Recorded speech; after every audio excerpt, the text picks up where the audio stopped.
Shalom les amis, shalom à tous et à toutes. Baruch Hashem, merci d'être là. Merci mon Dieu.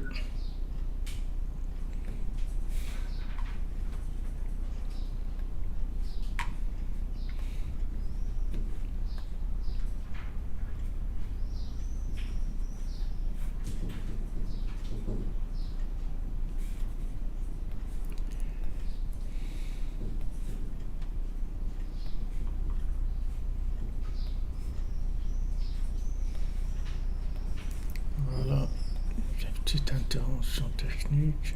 On y va.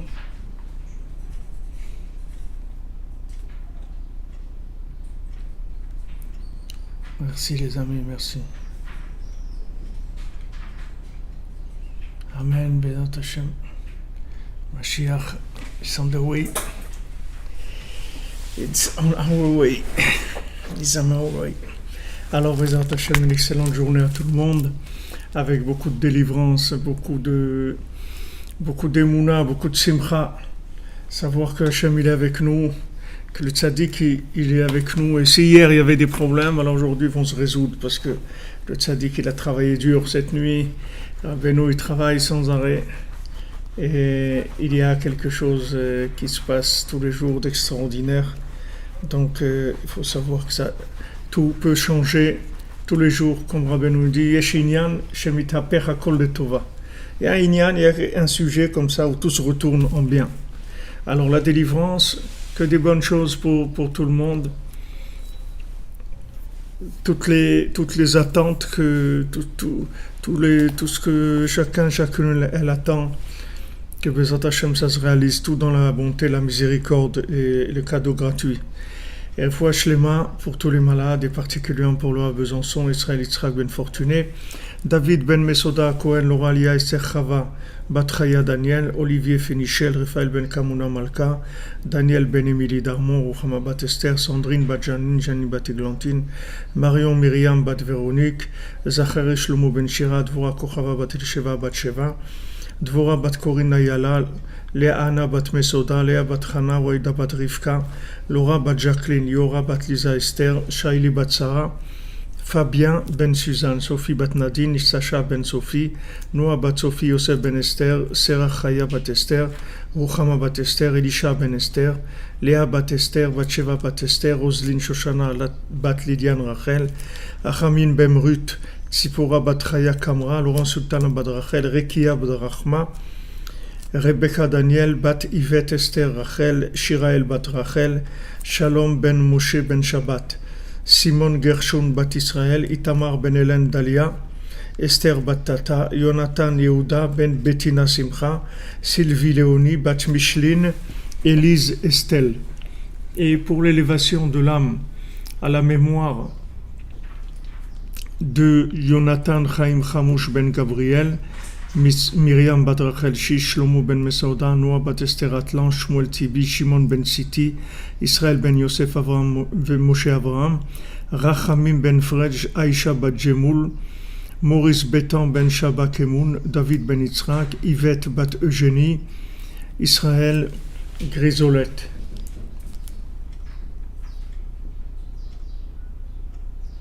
Ah, Baruch Haba, Raphaël Dan, si vous venez à Ouman. Baruch Haba, Baruch Haba. Tous ceux qui viennent à Ouman, Brouchim Habaim, Bezat Hashem. Bientôt, on aura le Mishkan pour vous recevoir dans l'abondance, dans la largesse, dans la joie. Bezat Hashem. Alors, dans l'étude où on est dans la Torah 54, Refoua Shlema pour Isabelle Bat-Hélène.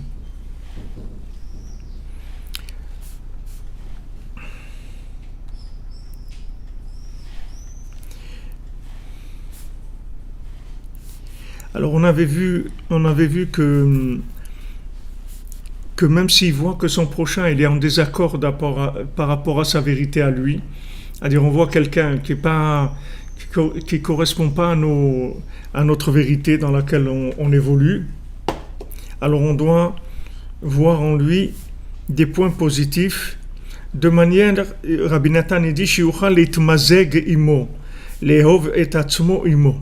l'itmazeg imo. C'est-à-dire qu'il y a un mot ici, l'itmazeg, ça veut dire s'équilibrer. C'est l'équilibrer avec lui. En fait, c'est ce qu'il dit ici, l'itmazeg imo, c'est quelque chose d'extraordinaire.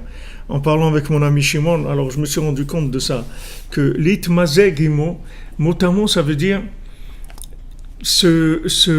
s'équilibrer avec lui. C'est-à-dire, maintenant, quelle est l'opération qui est en train de se passer? C'est-à-dire, quand je vois quelqu'un que d'après moi, il est pas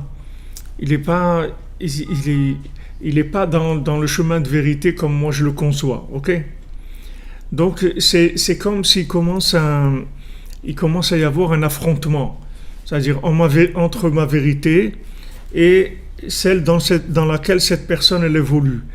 Maintenant, le fait que cette personne-là, elle m'ait envoyé Mina Shamaim, que je la vois, que je vois son défaut, entre guillemets, par rapport à moi, par rapport à ma vérité, en fait, cette personne-là, elle m'a envoyé pour que je puisse m'équilibrer. C'est-à-dire que je puisse mettre un petit peu, comme on dit, mes pendules à l'heure, c'est-à-dire reculer un peu dans ma si vous voulez, dans mon sentiment de victoire de la vérité, sans bouger sur ma certitude. Sur ma certitude, il n'y a pas de problème.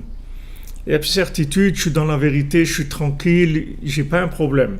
Mais maintenant, si j'ai affaire à quelqu'un qui n'est pas dans la même vérité que moi, donc maintenant je dois m'équilibrer par rapport à lui. C'est-à-dire c'est une épreuve d'équilibre.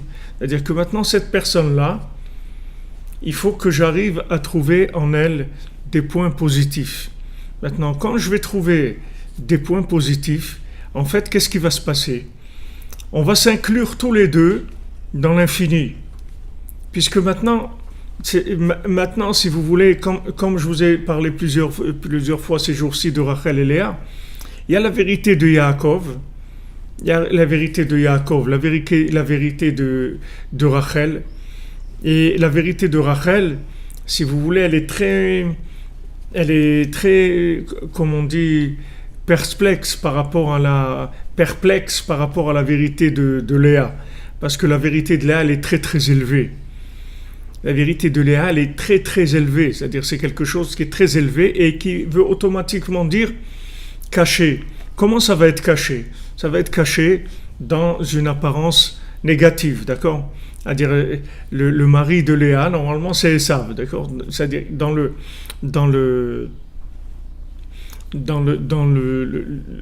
pshat, c'est-à-dire dans le vécu, c'est comme ça que ça se passe. C'est-à-dire que maintenant, cette vérité très élevée, elle est cachée dans quelque chose qui est à l'envers. D'ailleurs, c'est très intéressant de voir que Dina, elle a été cachée par Yaakov. Yaakov, il l'a cachée dans un panier en osier, pour pas que Esav il la voie, parce qu'il avait peur que Esav il la voie et qu'il la prenne pour se marier avec elle. Et Yaakov, il a été puni pour ça. Il a été puni. Et pourquoi tu l'as caché? Comment il a été puni? Elle a été prise par l'opposé de Esav, elle a été prise par Shrem ben Hamor. C'est lui qui l'a prise et il a eu un enfant d'elle. Et après, c'est devenu après le tikkun avec Yosef.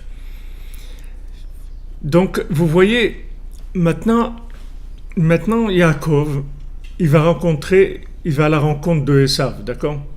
Maintenant, il a sa fille Dina. Il a peur que Esav, comme on dit, mette l'œil dessus, et bien sûr, Yaakov, il ne peut pas l'empêcher.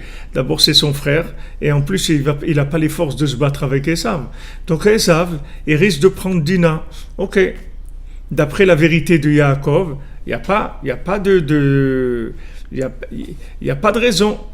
Il n'y a pas de raison de laisser, de prendre des risques pareils. Ok. Donc, qu'est-ce qu'il fait Yaakov? Il se protège sa fille, il l'a mis dans un truc en osier pour pas qu'il la voie. Très bien. Il est puni pour ça. En fin de compte, qu'est-ce qu'il apprend? C'est Shrem ben Hamor. C'est lui qui prend Dina. De force. Ok. Donc ça veut dire que Yaakov, il a commis une erreur. Il n'aurait pas dû la cacher. Il aurait dû laisser le libre arbitre. Voilà, comme vous dites Sophie Sarah Cohen, exactement.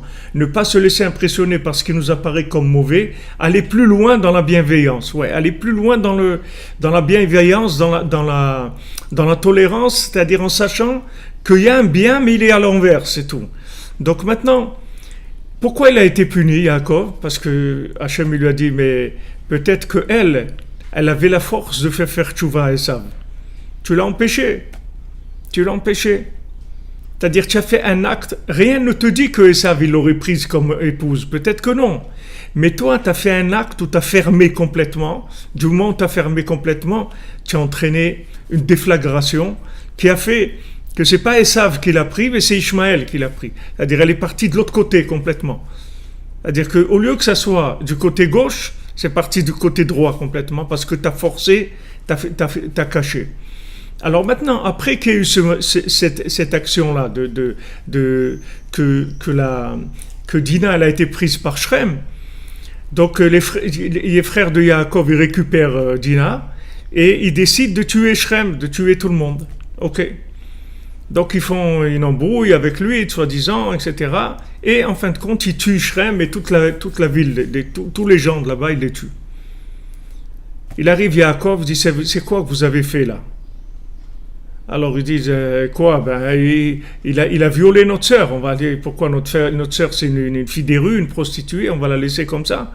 Il n'est pas question. Donc on a tué tout le monde. Qu'est-ce qu'il leur répond Yaakov? Il me dit mais cette attitude là, vous l'avez prise de votre oncle, de Esav. Ça vient pas de chez moi ça. Ça vient pas de chez nous. Moi jamais j'aurais fait ça. Ok, il a fait ce qu'il a fait. Il a fait ce qu'il a fait, c'est tout. Qu'est-ce que je vais faire? Tuer tout le monde pour ça?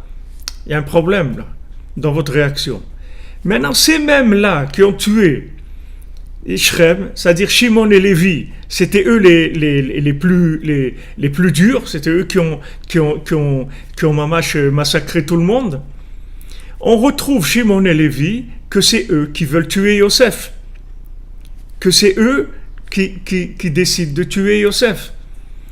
C'est-à-dire que tout ce qu'on est arrivé à sauver Yosef, c'est de eux principalement. Shimon et Lévi, c'était les plus extrêmes dans le fait de vouloir tuer Yosef. Donc vous voyez comment ça fonctionne. Ça fonctionne au point de départ. Yaakov, il n'a pas la émouna qu'il y a du bien dans Esav. Donc maintenant, il a Dina, sa fille, il la cache complètement. Ok, il enlève le libre arbitre. Hachem lui dit, ah bon, tu fermes. Alors tu saches qu'en fermant, tu vas entraîner l'éveil du côté opposé. C'est Shrem Bech Hamor qui va la prendre. Tu n'as pas voulu qu'elle aide à réparer Esav. Alors elle va partir de l'autre côté. C'est Shrem Bech Hamor qui va pas. Maintenant, du fait que maintenant Dina, elle est prise, alors il y a encore une réaction qui est en fait la même réaction que Yaakov, mais dans un autre vêtement. De la même manière que Yaakov, il a caché Dina dans un vêtement, dans un sac en osier. Qu'est-ce qu'il a fait? Qu'est-ce qu'ils ont fait Shimon et Lévi? Ils ont tué Shrem. Ils ont dit, ah bon, quelqu'un il fait ça, il a pris notre sœur, et lui il voulait vraiment se marier avec elle. C'est-à-dire il insistait, ils lui ont dit, il n'est pas question, truc et tout. Chez nous il n'y a pas, il a dit, ce que vous voulez je fais, ce que vous voulez je fais. Et truc, je veux me marier avec elle. Et ils l'ont embrouillé, tac, ils ont tué tout le monde. Okay? La même réaction que Yaakov, la même violence si vous voulez.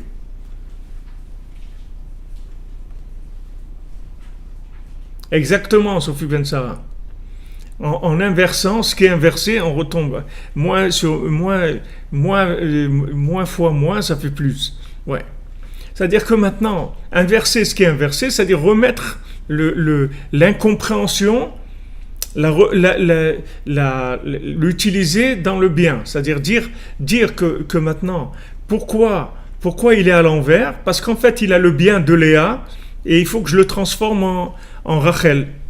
Le bien de Léa, il faut que je l'amène vers Rachel, c'est-à-dire que je le révèle dans une vérité, dans Malchut, c'est-à-dire dans le pouvoir, une vérité réelle, concrète. Donc maintenant, qu'est-ce qui se passe? Eux, ils tuent Shrem, et en fin de compte, c'est eux qui vont vouloir tuer Yosef.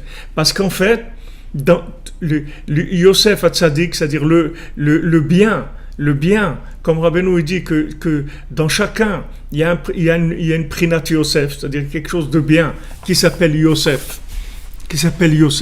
Donc maintenant, quand Yaakov il cache Dina, ou quand Shimon et Lévi ils tuent Shrem, en fait c'est le même problème. C'est-à-dire, ils s'attaquent au bien de Léa. C'est-à-dire, ils ne comprennent pas que le bien de Léa, il est embryonnaire maintenant. Comme il est embryonnaire, il est dans une forme qui n'est pas la sienne. Un bébé, avant d'être formé, il vit dans une vie aquatique. Mais ne vous trompez pas, c'est pas un poisson. Il va sortir et il va respirer, il va avoir le rouach qui n'a pas dans l'eau. Dans l'eau, il n'y a pas d'air. L'eau et l'air, ils peuvent pas travailler ensemble. C'est-à-dire, si vous mettez de l'air dans l'eau, et l'air, il sort. Il reste pas. Mais l'homme, il vit avec l'air. Il vit avec le rouach. Donc maintenant, tout le Inyan de Yosef, c'est le bien, si vous voulez, qui avait dans Léa. Et c'est ça que Yaakov, il n'a pas vu, de la même manière qu'il n'a pas vu le bien dans Yosef, quand son fils, puisqu'il a dit, ok, j'écoute tes rêves, on verra ce qui va se passer, on verra bien avec toi. Ses frères, ils l'ont attaqué carrément, ils lui ont dit, mais arrête, toi avec tes rêves, là tu nous saoules et tout, qu'est-ce que c'est ces histoires, etc. Et son père, il a dit, ok, mon fils, on verra bien. Comme un fils qui vient, qui raconte à son père, il lui dit, tu sais, papa, j'ai trouvé un truc maintenant, j'ai trouvé un système qu'avec une boîte de conserve, on peut aller sur la Lune. Tu sais, j'ai trouvé, tu sais, mais c'est sûr, tu vas voir, je vais le mettre en place, ça va marcher et tout. Le père, il dit, c'est bien, mon fils, c'est bien. On verra, pas de problème. Comme un père qui veut pas décevoir son fils, alors Yaakov, il veut pas décevoir Yosef. Et quand Yosef, il lui raconte ses rêves, et il lui dit que Rivka et Yaakov, ils vont se prosterner à lui, il dit, ok, comme on dit, I'm wondering, ok. Make me wonder. Make me wonder. On verra, je sais pas, ok. Donc en fait, Yaakov, il croit pas dans le bien qu'il y a dans Yosef, ok, de façon comme il le fallait. Il sait que Yosef, il est exceptionnel et tout, il sait que c'est son fils préféré parce que le bien qu'il a en lui, il est exceptionnel, etc. Mais pas au niveau où il doit l'avoir. Donc ça entraîne, cette vision de ça entraîne qui cache Dina à Esav. Parce que qui est-ce qui va réparer Esav? C'est Yosef. Yosef, il va réparer Esav. Yosef, c'est lui qui va montrer à Esav que tout son truc, il vaut rien du tout, que tout son système qui est basé que sur la matière et la consommation, sans la mémoire du monde futur, ça vaut rien du tout. C'est Yosef qui va faire ce travail-là. Donc, Yaakov, quand il attaque quand il cache Dina à Esav, en fait, il empêche Dina de pouvoir peut-être faire tchouva, c'est-à-dire lui faire prendre conscience que en fait ce monde-là, il est provisoire et qu'il ne faut pas s'investir complètement dans le provisoire, qu'il y a un autre monde et que ce monde provisoire, c'est un couloir par rapport à l'autre monde. Ça veut dire que c'est un chemin qui mène à l'autre monde et on doit se préparer et faire tout ce qu'il y a à faire. Donc normalement, cette mémoire-là, peut-être que Dina, elle aurait pu le faire passer chez Esav. Ok, Yaakov, il fait un acte de violence, c'est-à-dire il utilise de la rigueur, il ferme. Quand il ferme, ça part de l'autre côté. Ça va chez Shrem ben Hamor. Ça arrive chez Shrem ben Hamor, Shimon et Lévi dit ça passe pas chez nous, il tue tout le monde, ok? Quand ils font ça, Yaakov il dit mais qu'est-ce que vous avez fait là? Vous avez fait une catastrophe. C'est pas comme ça. Vous l'avez pris de Esav. C'est-à-dire que cette violence-là, c'est une réaction par rapport à l'incompréhension du bien qu'il y a chez Esav. Donc, de là après, ils veulent tuer Yosef, puisque Yosef, c'est lui qui est porteur du bien parfait, qui est la soumission de Rachel à Léa, si vous voulez, la soumission de Rachel, la connexion de Rachel à Léa, c'est-à-dire que Rachel, comme récompense, comme quoi elle a donné les signes à Léa. Qu'est-ce que ça veut dire qu'elle a donné les signes à Léa? Elle a permis à la vérité de Léa de se marier avec Yaakov, c'est-à-dire de venir dans ce monde de façon concrète, de ne pas être dans de la mystique complètement virtuelle. C'est-à-dire, elle a dit, elle a eu confiance en elle, elle a eu pitié d'elle, elle a eu de la miséricorde pour elle. Quel effort une femme elle va faire pour qu'elle donne son mari à sa sœur, c'est-à-dire elle lui donne son mari. Alors quand elle fait ça, c'est-à-dire elle donne les signes à Léa, ça veut dire qu'en fait elle lui donne la possibilité de connecter les secrets de la Torah à la réalité. Par le mérite de ça, elle a Yosef, et Yosef il représente ça. Yosef, c'est ce qu'il représente. Yosef, il représente la connexion des secrets de la Torah à la réalité. Et une fois qu'il y a eu la connexion des secrets de la Torah à la réalité, à ce moment-là, Mashiach ben David, il vient et il installe le pouvoir de la vérité. Mais si maintenant, il n'y a pas Yosef, s'il n'y a pas Mashiach ben Yosef, il ne peut pas y avoir de révélation des secrets de la Torah dans le côté réel, parce qu'il y a des secrets de la Torah, il y a la Kabbalah, le Zohar et tout, mais c'est vu comme de la planante, c'est pas vu comme quelque chose de concret. Qui est-ce qui a rendu le secret de la Torah concret? C'est Rabbi Nachman. C'est pour ça que Rabbi Nachman, son fils, il s'appelait Shlomo Ephraim, c'est-à-dire il était Kaloul, il incluait et David et Yosef, c'était les deux Mashiach, le fils de Rabbi Nachman. Il incluait les deux. Leulu Nishmat Yehuda ben Shalom.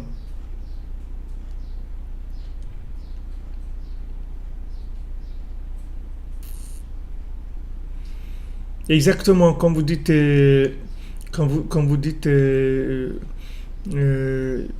Frima, qu'il n'a pas imaginé, il n'a pas imaginé, il n'est pas arrivé à capter, c'était trop grand. Donc maintenant, qu'est-ce qu'il fait Yosef? Yosef, il voit que ses frères, ils le comprennent pas. Il se dit, écoute, si mes frères ils ne comprennent pas, ça veut dire qu'il y a le fait qu'ils sont engagés dans Rachel, c'est-à-dire dans la conception de la Torah, qui est une conception logique et carrée, ça veut dire qu'il manque quelque chose encore. Il manque quelque chose encore. Alors qu'est-ce qu'il fait? Il joue avec les filles des servantes, il joue avec les fils des servantes, et il sait que dans les fils des servantes, là-bas il se trouvent les éléments qui vont compléter le monde dans la vérité. Seulement, comment ils sortent à l'envers. Ils sortent Ben Shifra, comme dans les contes, le fils du roi, le fils de la servante. C'est-à-dire, qu'est-ce qu'il comprend? Qu'est-ce qu'il comprend, Yosef? C'est qu'en fait, maintenant, Mashiach, il ne pourra pas venir dans un corps de vérité logique. Il va venir dans un corps de vérité apparemment que c'est un Ben Shifra, c'est un fils de servante. Ça, c'est l'apparence. Apparemment, tu vas croire que maintenant, il est, quand tu le vois, tu crois que c'est un fils de servante. Et il faut que tu ne te trompes pas. C'est le fils du roi. C'est pas le fils de la servante. C'est un fils de roi. Seulement maintenant, comment il est né fils de servante? C'est parce que la vérité, elle est passée par ce qu'on appelle Chaliat Mourot, par un endroit où il y a des inversions.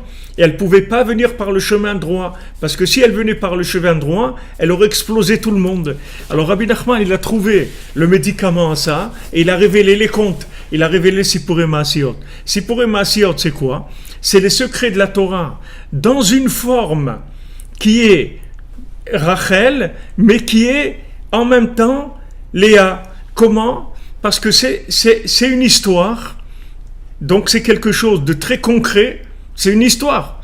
voilà, il y a un roi, il avait 6 garçons et une fille. Il avait une fille qu'il aimait beaucoup, et une fois cette fille, elle a fauté, donc il lui a dit que le pas bon il te prenne, et ils sont venus dans le soir dans sa chambre. Elle avait disparu, et le roi il est très très peiné. Comme le second du roi, il a vu que le roi était très peiné, donc il a été la chercher. Il a été la chercher, et pendant très longtemps il a cherché jusqu'à la fin qu'il l'a trouvé. Et maintenant, je vais vous raconter comment il a cherché et comment il l'a trouvé en fin de compte. Et voilà, il y a toute l'histoire de la princesse qui a été perdue, d'accord?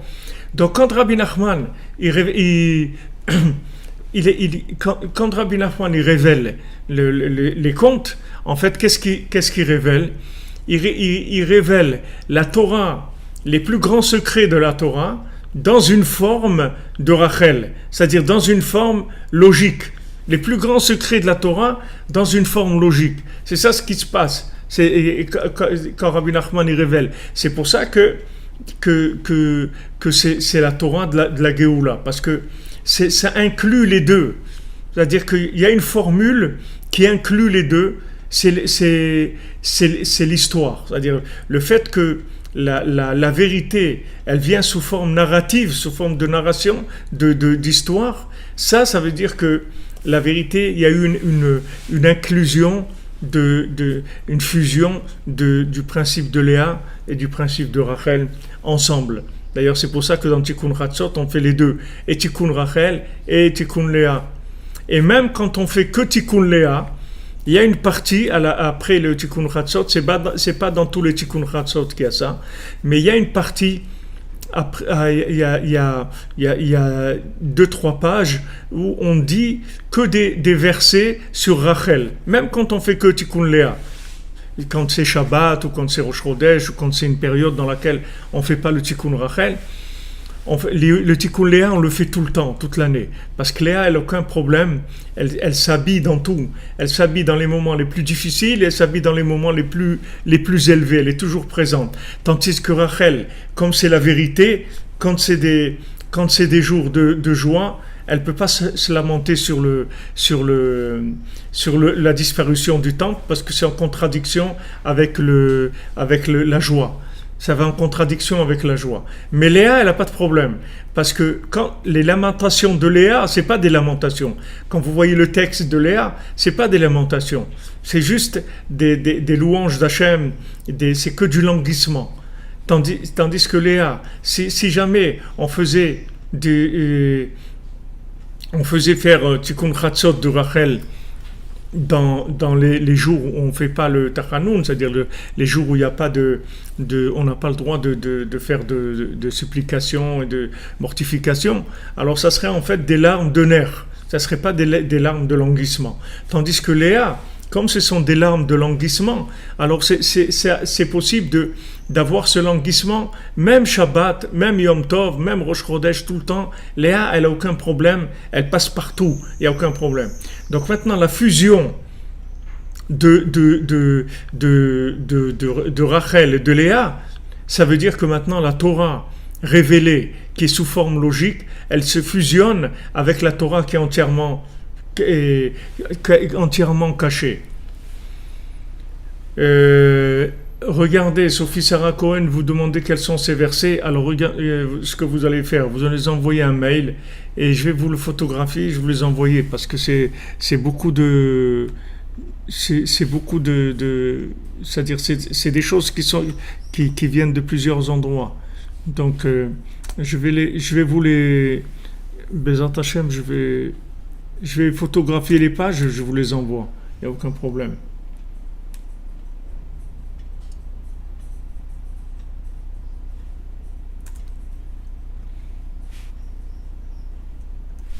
Alors, je voudrais vous écrire, mais j'y arrive pas. Alors, vous envoyez info@breslev.fr et Bezat Hashem vous enverrez. Patach Eliyahu, c'est autre chose. Patach Eliyahu, c'est autre chose. Mais là, c'est que des,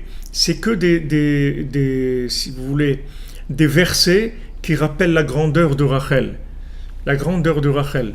Que Rachel, c'est elle la chef de maison, c'est elle qui pleure sur ses enfants. C'est-à-dire Rachel, elle est dans le concret, elle est dans le vraiment concret. C'est pas comme Léa. Léa, elle est dans le côté complètement mystique et complètement transcendant. Donc maintenant, qu'est-ce qu'il fait Yosef? Yosef, il est incompris parce que Yosef, il est le résultat de la connexion de Rachel à Léa. Tandis que les autres frères, c'est que Rachel. C'est-à-dire, c'est que eux, ils sont que sur le côté Rachel, c'est tout. C'est-à-dire, ce sont les Shvatim, Shifteka, ils sont dans la logique de la Torah. Ça, c'est bien, ça, c'est pas bien.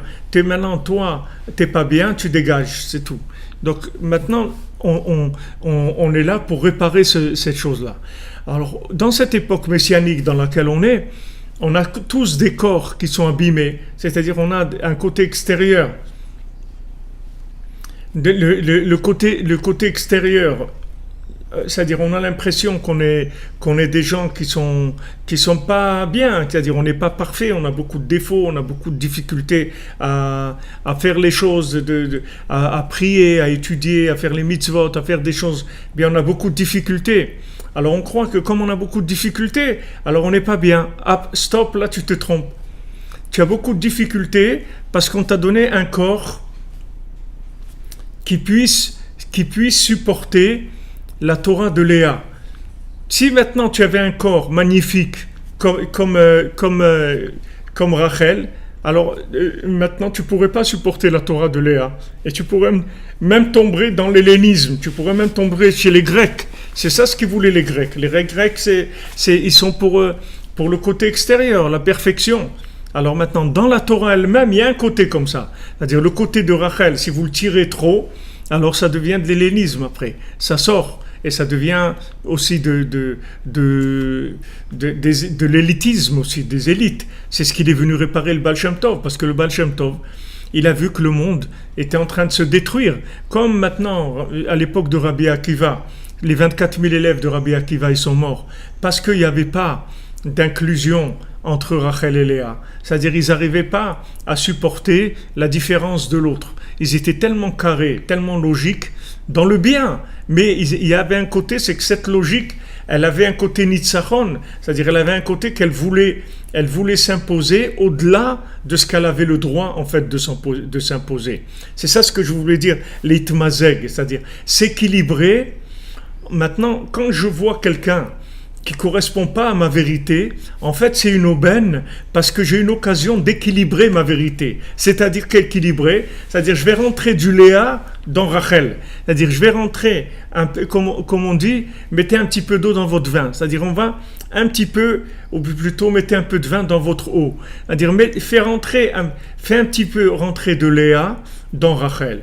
Ok, tu as une vérité, Rachel construit, c'est magnifique, Mazal Tov, c'est très bien, et vraiment heureux es-tu que tu as une vérité comme ça et tout, pas de problème. Mais si maintenant cette vérité, elle t'amène à l'intolérance, ou bien elle t'amène au jugement négatif de l'autre complètement, c'est-à-dire tu es possède l'autre, tu dis il vaut rien du tout, ça, là tu as un problème. Là, tu as un problème, c'est-à-dire que tu es tellement rentré dans Rachel que tu ne peux plus supporter Léa. C'est-à-dire que tu dis non, il n'est pas question. Il n'est pas question. Comme Yaakov. Il n'aimait pas, il détestait Léa, Yaakov.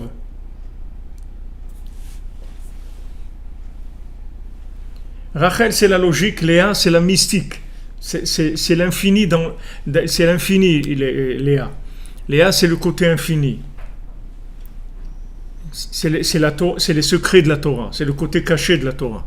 Donc maintenant, quand en fait je vois quelqu'un qui est loin, ok, il est loin de la vérité. Même si ma vérité, c'est une vérité officielle. Je ne parle pas maintenant que j'ai une vérité, un truc à moi, un plan à moi, genre philosophie personnelle, Freud ou Marx ou des trucs personnels. Non, je parle des trucs maintenant qui sont la Torah. C'est-à-dire que c'est de la vérité vérifiée. Les frères de Yosef, c'était de la vérité vérifiée. C'est pour ça que la Shrina, elle était avec eux. Même qu'ils ont vendu Yosef, qu'ils voulaient le tuer et tout, la Shrina, elle était avec eux. Il y avait pas, Rachel, elle était avec eux, il n'y a pas de problème, parce qu'ils étaient dans la vérité. Ils étaient dans la vérité. Seulement, il manquait, il y a quelque chose qui manquait. La Torah, elle dit pourquoi maintenant ils ont été punis, les frères de Yosef. Qu'est-ce qu'ils ont fait? Jusqu'à maintenant, on paye la Mechirat Yosef, la vente de Yosef. À part tout ce que je vous ai expliqué là, mais il y a un côté qui n'avait pas de cœur. C'est-à-dire, ils n'ont pas pensé la peine qu'il allait avoir leur père Yaakov par rapport au fait qu'on va lui dire que Yosef est mort. Yaakov, il aimait beaucoup Yosef.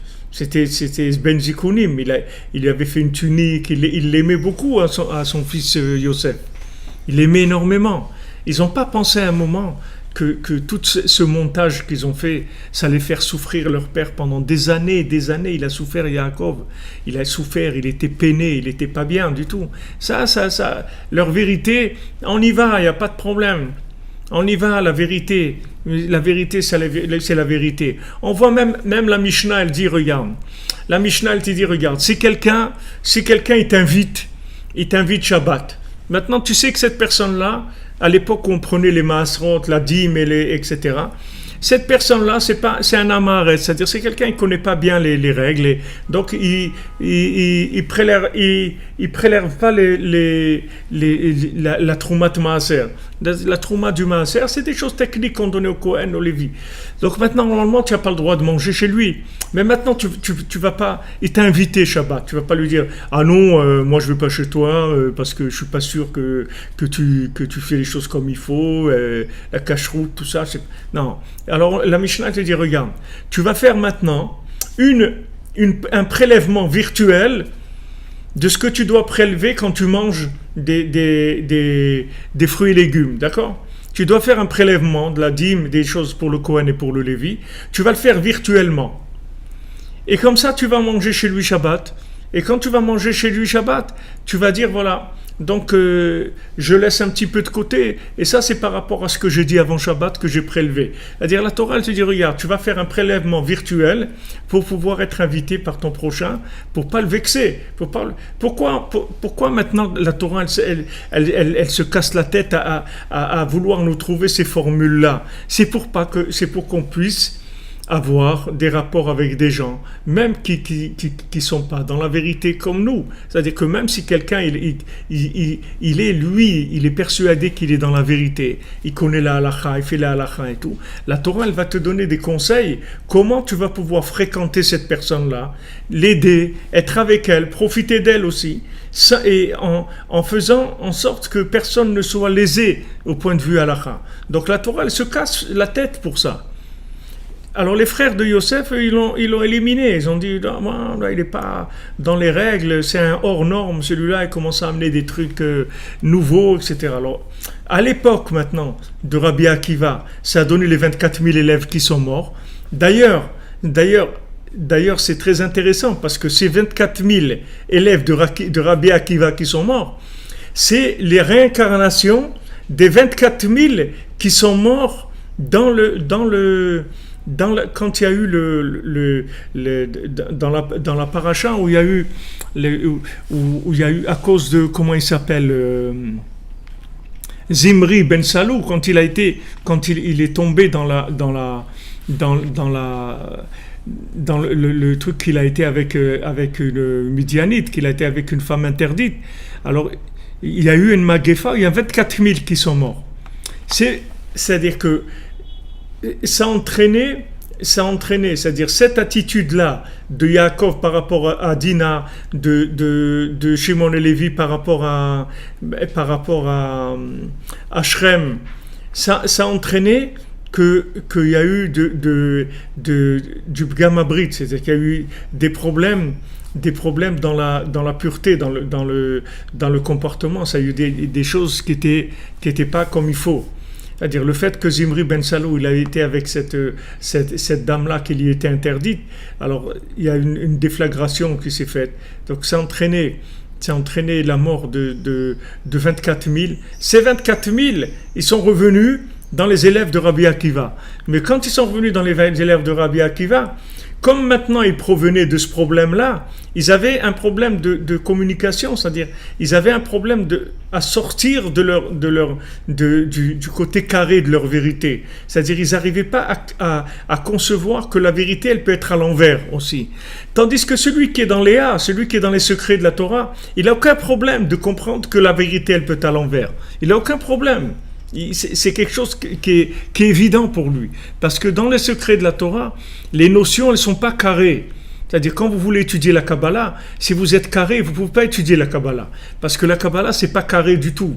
La Kabbalah, c'est une chose, elle s'inclut dans l'autre, et une chose, elle peut devenir son contraire.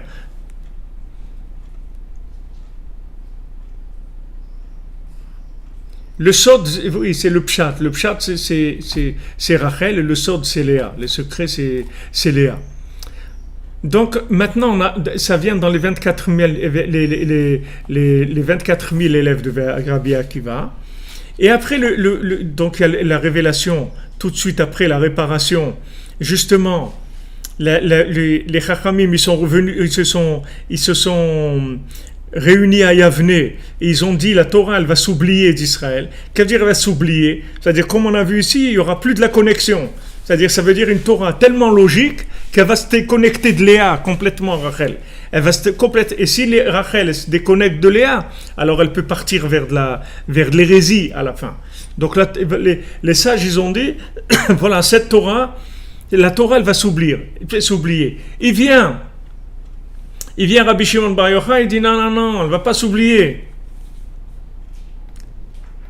Elle ne va pas s'oublier du tout parce qu'il va y avoir le Zohar. C'est-à-dire que d'après ta Torah de Rachel, non connectée à Léa, c'est-à-dire à la logique, non connectée au secret, tu as raison. La logique, elle va finir par amener l'oubli. Parce que dans la logique, il y a de l'oubli, puisque tu travailles dans le binaire, dans la logique. Donc à force d'avoir la tête dans le binaire, tu vas oublier qu'il y a de la 3D, tu comprends? Tu vas mettre tout à plat. C'est bien, ça a besoin d'être à plat. Mais ça a besoin d'être à plat connecté avec la 3D. Sinon, ça vaut rien. Sinon, ça vaut rien. Si tu es dans le binaire qui n'est pas connecté à la troisième dimension, ça vaut rien du tout. C'est-à-dire, ça peut t'amener aux plus grandes hérésies du monde. Je voulais dire à Fraikin, à la Vachalom, à la Yeshiva, quand les élèves, il y avait des élèves qui avaient décidé d'arrêter d'étudier le Moussar, il y avait une demi-heure de Moussar, une demi-heure de morale, ils avaient dit non, on va faire sauter parce que c'est de la perte de temps, on continue à étudier de la Halakha, la Gemara, tout, mais on ne va pas étudier le Moussar. À Fraikin, comment il s'était mis en colère, il avait crié dans le Beth Midrash, il a dit, sache que si maintenant tu ne fais pas du Moussar, tu ne fais pas de la morale, avec toute ta Torah, tu peux devenir un grand apikoros, tu peux devenir un grand hérétique. Lui, quand il veut dire la morale, ça veut dire c'est les secrets de la Torah, c'est ça la morale, c'est le même principe. C'est-à-dire c'est le même principe. Je vais pas rentrer maintenant là-dedans pour vous expliquer comment ça marche, mais la morale, en fait, c'est les secrets de la Torah, c'est-à-dire c'est la conscience qui sort des secrets de la Torah, mais en forme de logique, si vous voulez. La morale, c'est comme quelque chose qui booste la conscience. Aujourd'hui, ça s'appelle la chassidoute, ou ça s'appelle les secrets de la Torah. Donc Rabbi Shimon il vient, il dit non, ça ne va pas s'oublier parce qu'il va y avoir le Zohar. Ok, maintenant, il y a eu le Zohar, mais le problème, c'est que le Zohar, il n'est pas arrivé à un langage clair, de manière à attraper tout le monde. Même le pays, comme l'Allemagne, où vous imprimez là-bas le Zohar, le pays où vous imprimez le plus le Zohar, c'était en Allemagne. Et pourtant, les Juifs allemands, c'était ceux qui étaient le plus loin des secrets de la Torah. C'est pour ça que Hachem Ishmor, il y a eu ce qu'il y a eu. C'était les plus loin des secrets de la Torah. Les plus loin, c'était les Juifs allemands. Et Rabbeinu dit, c'est pour ça qu'ils ont mis des vestes courtes, des vêtements courts. On les appelle les yekes, les Juifs allemands. Pourquoi yekes, ça vient de jaquette. C'est parce que c'est les premiers qui ont osé mettre des vêtements courts. Ils ont osé mettre des vêtements courts. Pourquoi ils ont mis des vêtements courts? Vous savez pourquoi ils ont mis des vêtements courts? Parce que pourquoi on met des vêtements longs d'abord? Pourquoi on doit mettre des vêtements longs? Parce que le vêtement long, il cache les jambes. Et les jambes, c'est là où il y a les secrets de la Torah. Les secrets de la Torah, ils sont dans les jambes.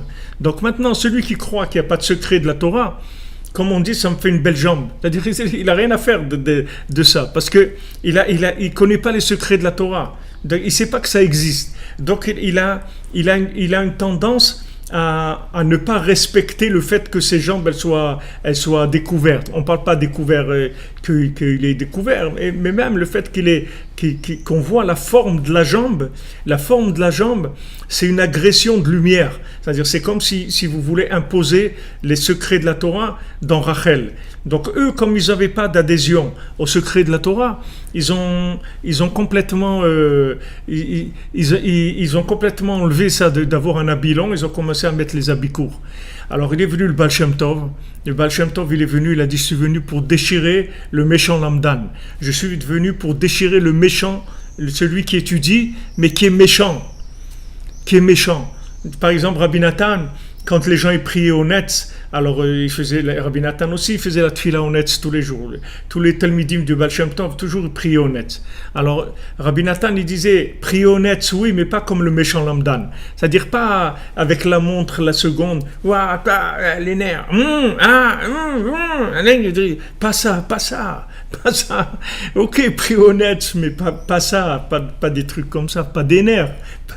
Tu veux prier au Netz, mais pas avec des nerfs. Ok, d'accord. L'heure, c'est tout ce que tu veux. L'heure, c'est l'heure, mais la montre, elle est ronde. Elle est pas carrée. La montre, elle tourne en rond. Elle fait un rond. Le rond, c'est la bonté, c'est la miséricorde. C'est vrai que l'heure, c'est carré, mais c'est dans un rond. Ce carré, il est dans un rond. C'est pas le contraire. C'est pas un rond dans un carré, c'est un carré dans un rond. C'est-à-dire que l'heure qui est carrée, elle est complètement dans le rond. Donc maintenant, le Baal Shem Tov, il est venu pour déchirer le méchant Lamdan, c'est-à-dire pour enlever ce côté-là d'élitisme qui est venu du développement de la logique de Rachel de façon exagérée.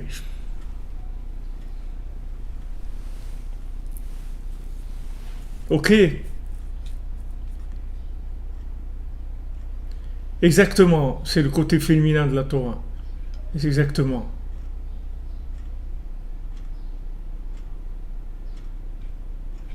Exactement.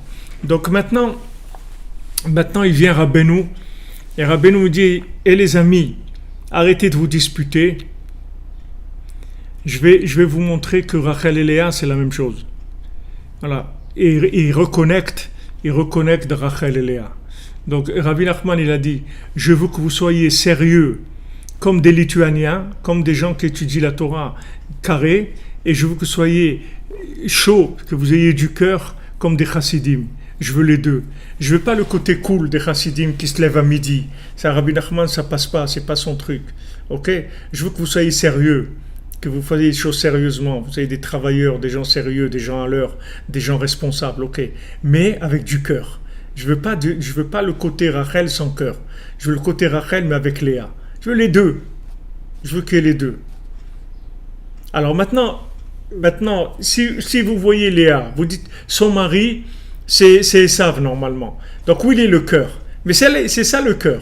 Le cœur, c'est la capacité. Le cœur, il voit, comme on dit, ce que les yeux, ils voient pas. D'accord? Il y a les yeux du cœur et il y a les yeux de la logique. D'accord? Des fois, la logique, elle te dit quelque chose. Le cœur, il te dit autre chose. D'accord? Alors, il y a les yeux du cœur. Les yeux du cœur, c'est que tu es capable, dans l'autre, d'imaginer le bien. Tu dis, regarde, ça, c'est une forme qui est pas la forme qu'il a maintenant, qui a pas l'air d'être dans la vérité. En fait, c'est une forme qui est déformée. C'est pas la vraie forme. En fait, cette personne-là, elle a des points positifs. Et si je les vois pas, je vais y croire. Je vais les fabriquer virtuellement. Comme je vous ai dit, celui qui est invité chez son copain et Shabbat et qui sait que son copain il n'est pas très aïe dans les masrot et tout, donc il va faire un prélèvement virtuel avant Shabbat. Donc maintenant qu'est-ce que je fais? Je crée virtuellement le bien dans cette personne. Le bien, il existe, mais maintenant il n'existe pas dans Rachel. Il n'existe que dans Léa, c'est-à-dire il n'existe qu'au niveau mystique, il n'existe qu'au niveau virtuel. J'arrive pas à le voir. Mais je suis sûr qu'il existe. Donc maintenant, le fait que je me dis, dans cette personne, il y a du bien, c'est sûr. Qu'est-ce que je fais? Je connecte Rachel à Léa. Rachel, c'est quoi? C'est la vérité que j'ai en moi, qui a l'air complètement carré, logique et impeccable, inébranlable, tout ce que tu veux, mais super carré, qui accepte rien, qui accepte pas la différence, cette vérité-là, je la connecte avec Léa et elle devient parfaite. Et là, je rentre dans la troisième dimension. Et là, c'est la connexion avec l'infini. Qu'est-ce qui m'a aidé à ça? C'est le fait que j'ai rencontré quelqu'un qui est complètement à l'envers et dans ma tête, je l'ai mis à l'endroit. C'est-à-dire, je me suis dit, non, il est à l'envers, ça c'est juste une apparence. Mais lui, c'est quelqu'un de bien. Je sais qu'il est bien, je sais qu'il a du bien en lui. Quand je fais ça, en fait, c'est pour ça qu'il dit l'itmazeg, c'est-à-dire imo, c'est-à-dire de m'équilibrer avec lui. Ça veut dire m'équilibrer. Meziga, c'est-à-dire Miziga, ça veut dire en fait quand on dit limzog et takos, ça veut dire c'est servir. Mosek, ça veut dire qu'on a mis un peu d'eau dans notre vin, un peu de vin dans notre eau. C'est-à-dire qu'en fait, quand je vois une personne à l'envers, elle va m'aider à connecter ma logique à l'infini. Ce qui est très difficile, parce que quand quelqu'un il a de la logique, il a compris quelque chose de façon logique, c'est très difficile de lui dire qu'il n'a rien compris. Comment j'ai rien compris? Mais voilà, logiquement c'est ça. Logiquement les choses elles sont comme ça. C'est très difficile de le connecter connecter le binaire sur une troisième dimension. Alors ça, en fait, que quand j'ai affaire à quelqu'un qui apparemment il a l'air à l'envers, que cette personne-là apparemment elle a l'air à l'envers, il faut savoir que c'est une aubaine qui se présente à moi et que maintenant je vais commencer à pouvoir connecter ma vérité de Rachel à la vérité de Léa. Alors cette chose-là, on la vit tout le temps, notamment dans un couple, dans les enfants, avec les amis, avec les nations, partout on vit cette chose-là. Donc dans un couple, c'est très facile à comprendre. Quand il y a une évolution, qu'il y a des secrets de la Torah qui vont venir, il va y avoir une incompréhension qui va se passer. C'est-à-dire il va y avoir un moment d'incompréhension. Et plus maintenant les secrets de la Torah que vous allez révéler, ils sont grands, et moins vous allez vous comprendre les conjoints. Parce que cette période-là d'incompréhension totale, elle prépare la naissance d'un chidouche extraordinaire, de quelque chose de merveilleux, qui est la fusion de Rachel et Léa, et qui est la chose la plus grande qu'il y a dans le monde. Donc maintenant, quand il y a une situation incompréhensible, c'est pas pour ça qu'il faut mettre en avant sa vérité et commencer à jeter l'autre, à le juger et dire t'as rien compris, etc. Toi, tu as compris quelque chose de façon logique, mais sache que ta logique, elle n'a pas de cœur, elle n'est pas connectée. Si tu me rejettes, ça veut dire que ta logique, elle n'a pas de cœur. Alors l'autre, il vient et il te dit ouais, monsieur Terrier, tout à fait, Rabbi Nathan, il avait 3 montres, tout à fait. L'autre, il dit truc, toi, toujours le cœur, les trucs, bisous, comme on dit, bisous nounours, là, ou je sais pas, nounours, bisounours, je sais pas quoi, un truc. Ouais, t'es dans les trucs et tout. Il se moque de vous. Quand vous amenez Léa, il se moque de vous. Il veut du Rachel. Il veut du Rachel. Il veut pas du Léa. Il veut pas. Quand il voit mais celui qui a du cœur, c'est normal qu'il a des difficultés à trouver une forme logique, puisque c'est du cœur. C'est tout à fait normal. Alors maintenant, qu'est-ce qu'il peut faire, lui? Quand il a du cœur, il peut faire que de la connexion. Exactement, vous dites Sophie Teboul, allier le din et le chesed. La fille, elle s'appelait Dina, c'est-à-dire allier les deux. Non, c'est pas compliqué. C'est compliqué ce que je vous dis dans Georges Pentrel. Est-ce que c'est compliqué ce que je vous explique là? Voilà, les bisounours. Merci Israël, mon ami Israël. C'est l'anguille. Vous comprenez, je sais pas, ça a l'air assez simple, ça a l'air assez simple ce que je vous explique. C'est pas compliqué du tout. C'est-à-dire que maintenant, en fait, quand vous rencontrez quelqu'un, qui a l'air à l'envers par rapport à vous, il va vous permettre de mettre de la tolérance dans votre logique. Parce que la logique, l'arbre de la connaissance du bien et du mal, le problème qu'il a, c'est pourquoi ça a amené la mort, parce que ça amène de la logique qui est fermé. C'est un système binaire, il tourne l'un par rapport à l'autre. Il est enfermé. C'est-à-dire, quand vous tournez dans de la logique, vous êtes enfermé. Vous êtes enfermé dans la logique.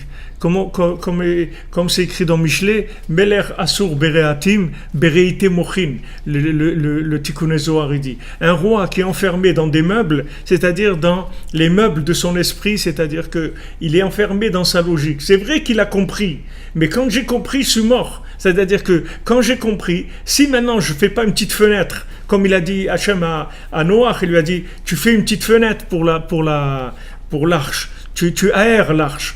Parce que l'arche, c'était un endroit fermé où on allait sauver l'humanité, dans une bulle de logique. Et il faut que tu mettes une petite fenêtre, parce que sinon on va avoir des problèmes. Donc maintenant, il faut une fenêtre dans ta logique.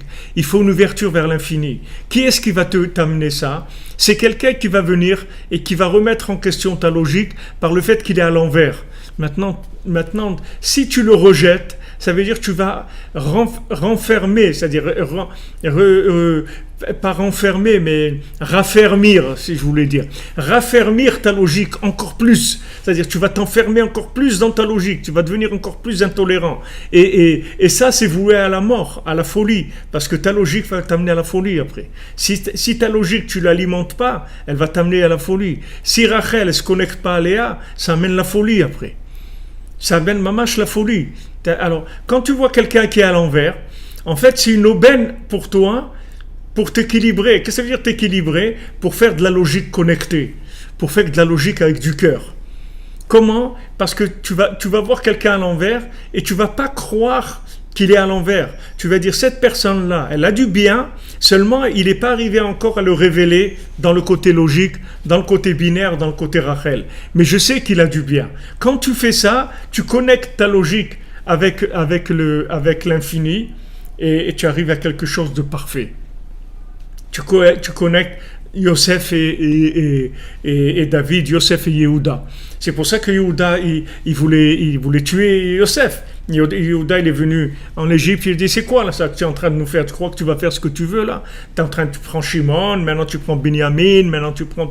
C'est quoi ça? Il dit, sache-moi, je pousse un cri, je détruis toute l'Égypte.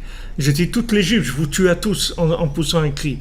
À Yosef, il lui dit, regarde mon ami, toi tu as le pouvoir de la logique, mais sache que si moi, je ramène pas les gens paumés, ton pouvoir, il sert à rien, il va s'asphyxier. Parce que c'est les paumés, c'est tous ces paumés-là qui vont emmener la troisième dimension dans ta logique. Parce que pourquoi ils sont paumés? Parce qu'ils ont choisi le chemin du cœur. Ils ont choisi le chemin du cœur, avec un minimum de logique. Donc maintenant, toi, au contraire, sois content que ces gens-là existent, parce que c'est eux qui vont permettre de maintenir ta royauté. Parce que s'il n'y a pas de cœur, il n'y a pas de maintien de la logique. Parce qu'une logique sans cœur, elle est amenée à sa destruction. Donc dans un couple, il y a des affrontements entre la logique et le cœur. C'est toujours comme ça. C'est-à-dire chaque situation, c'est logiquement, c'est pas possible. Et l'autre, il dit, ouais, mais il n'y a pas de cœur dans ton truc. Par exemple, voilà, Shabbat, les parents de quelqu'un, d'un des deux, ils les ont invités.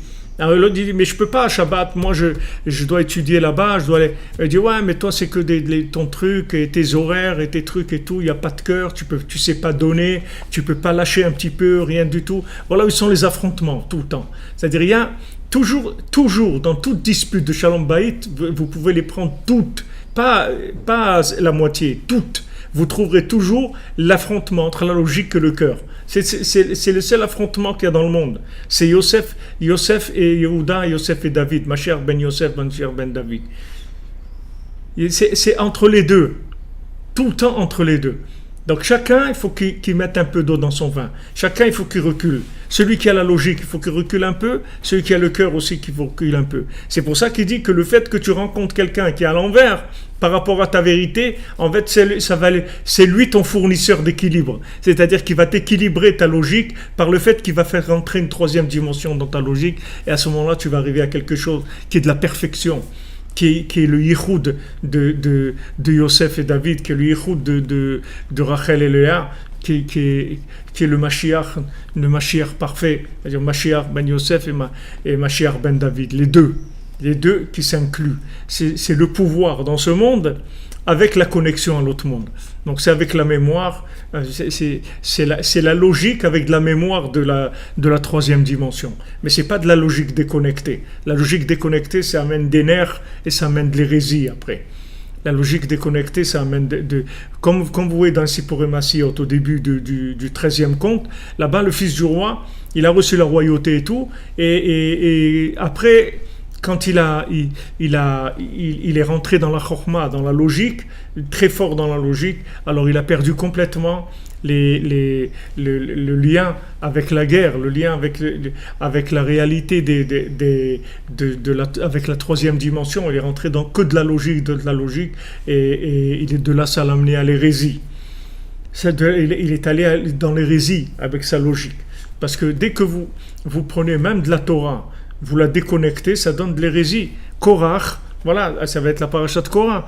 Korach, c'est de la logique déconnectée, c'est tout, c'est ça le Korach. Qui donne de la folie totale, puisque Korach, il dit, une pièce dans laquelle il y a plein de livres, il n'y a pas besoin de mezouza.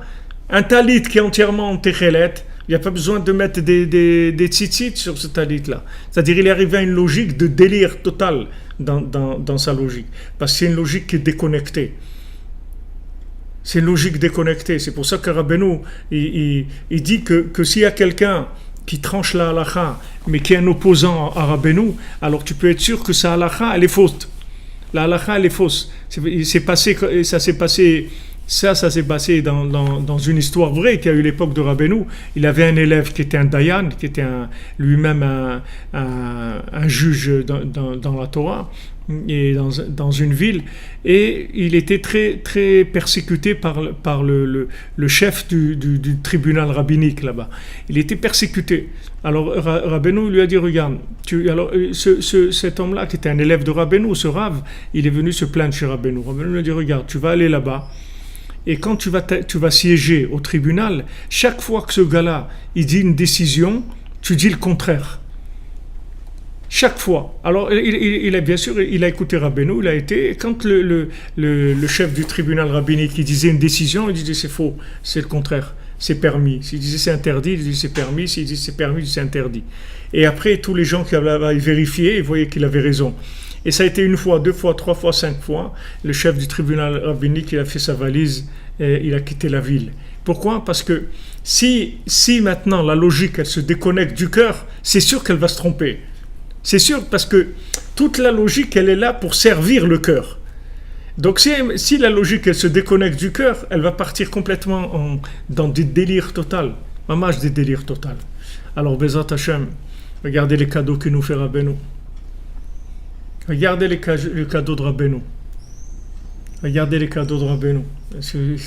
Comment Rabbeinu il nous fait cadeau toutes ces merveilles-là. Ashrenu. Ashrenu. Mes amis, je ne sais pas si vous êtes encore sur YouTube, j'ai l'impression qu'on est un peu bloqué. Dans Facebook, j'ai l'impression qu'on est un peu bloqué, je ne sais pas.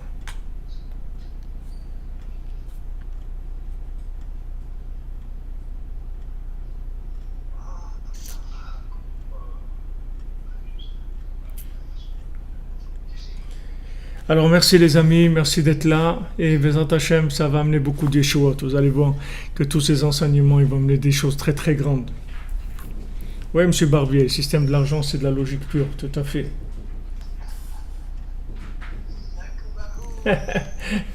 Mystère, vous avez raison.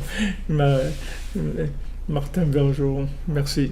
Merci, en plus on rigole, en plus on étudie des choses qui sont les choses les plus élevées qu'il y a dans le monde, et en plus on peut rire. Ashrenu. Merci les amis, que des bonnes nouvelles, une bonne continuation, et Bezrat Hashem, que la lumière de Rabbeinu, elle se révèle dans le monde de façon parfaite, que tout le monde ait accès, Bezrat Hashem, dans la joie, dans la miséricorde. Et on se retrouve ce soir à 3h pour tous les gens, tous les amis, tous ceux qui arrivent à se lever, tous ceux qui veulent se lever, qui peuvent, tous ceux qui veulent, qui peuvent pas, et tous on va se retrouver, Bezrat Hashem. Donc ce soir à 3h, bonne journée, Be'atzlacha, que des bonnes nouvelles. Tout le monde, tous ceux qui veulent se marier, qu'ils arrivent à se marier, tous ceux qui ont besoin de Parnassa, qui ont besoin de Refoua, Bezrat Hashem. tout dans la facilité et la miséricorde.